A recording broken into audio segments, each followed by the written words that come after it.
Sara Labati at Richard Gutierrez, nagsisimula na ang annulment at hatian ng kanilang mga ari-arian.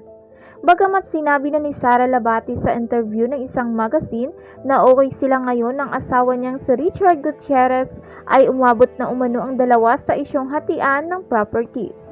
Ito ang chika ni Ogie Diaz sa kanyang latest showbiz update.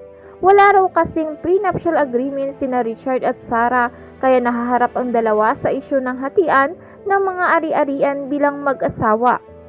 Say ni Ogie na nabalitaan niya mula sa isang source na inaayos na ang separation of properties dahil walang prenuptial agreement ang dalawa.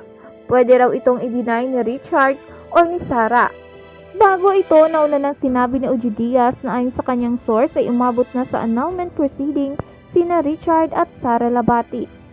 Samantala, ipinagdasal naman ni Annabel Rama sa Richard na matagpuan na ng anak ng isang babaeng hindi natitingin sa iba at magiging lifetime partner nito sa kaarawan nila ng kanyang kambal na si Raymond Gutierrez.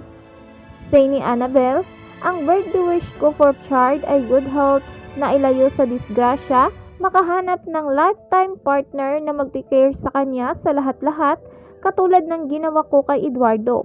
Babaeng hindi tumitingin sa iba. Iyan ang dinasal ko kanina sa Santo Niño. Tuloy-tuloy rin ang magandang career niya at mabigyan siya palagi ng good projects ng ABS-CBN.